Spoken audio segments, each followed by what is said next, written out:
I don't know, it might have just triggered some of you, but let's learn something about Ribero del Duero, and then you guys can go grab some wines and make your own, form your own opinion. Hey, welcome back to Drinking It In. I am your host, Chris Casara. We are here to help you know more and drink better. And today we're going to explore why Ribero del Duero wines are better than wines from Rioja. I don't know, it might have just triggered some of you, but let's learn something about Ribero del Duero, and then you guys can go grab some wines and make your own, form your own opinion. So most of you are familiar with wines from Rioja. They're mainly Tempranillo. They could be blends, Tempranillo blends with some other native grapes that typically give you more of a red fruit profile, right? They're also aged in American oak, which tends to give you notes of vanilla and dill.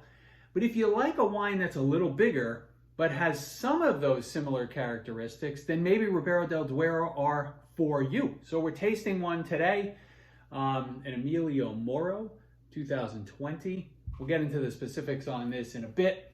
But Ribero del Duero wines are Tempranillo based, but they can be blended with Cabernet and Merlot.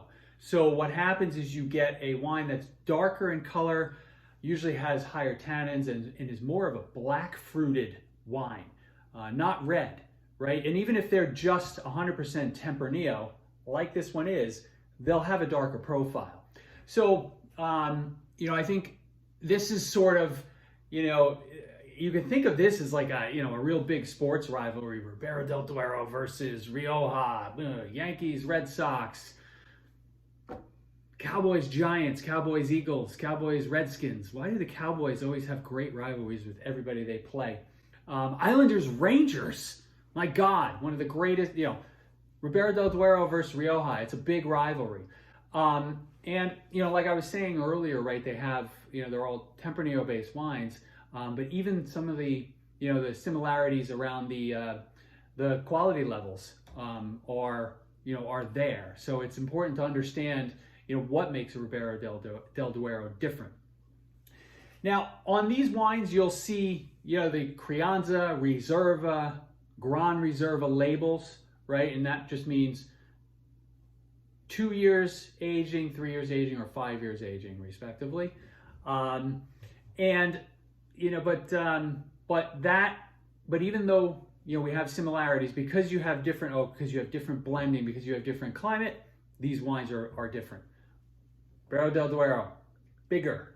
Let's enough with my jibber jabbering. Let's do a little bit of a taste of this wine. So I said before, Emilio Moro, 2020. This is 14% alcohol, and it is 100% Tempranillo.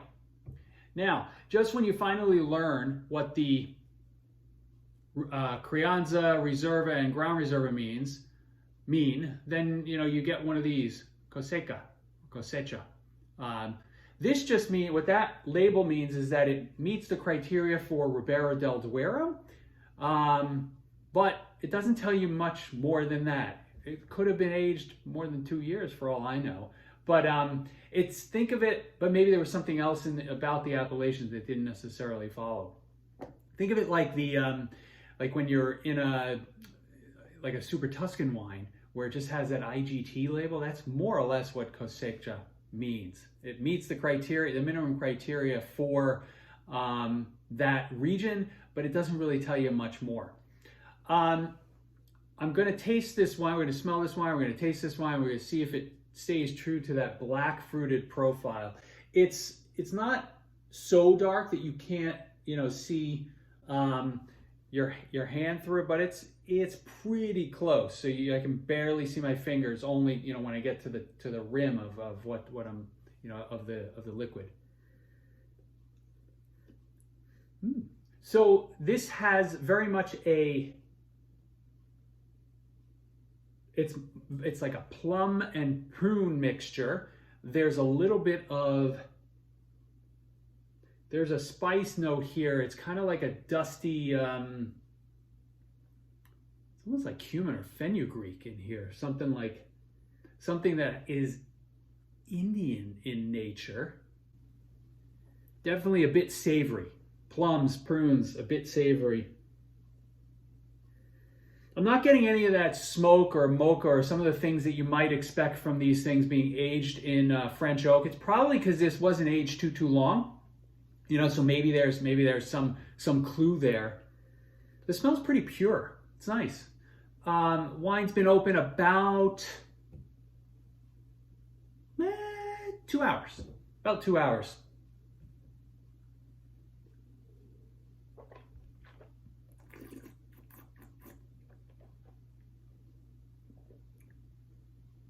It's funny, it settled down a bit even in the 2 hours because I took a small sip of it right off the bat and it was kind of like I got a big wasabi burst up my nose. But I think it just needed a little time to relax. This is quite tasty. It's kind of got so those plums are there. There's a creamy note to this, creamy feel to it. So it's almost like you slice some plums and you've poured some, not heavy cream, but like a half and half over it, and then eating the plum. So that's kind of the vibe I'm getting. It's fairly, the finish is still going. It's actually got a nice long finish. It doesn't change too much. It's still very much a tangy plum. Even though this is 14% alcohol, it doesn't drink heavy, right? So this is something that, this is just a wine you can pop and pour and just have fun with. Just have a drink. We don't always need to have, food pairing with wine, right? Just don't think too hard about it.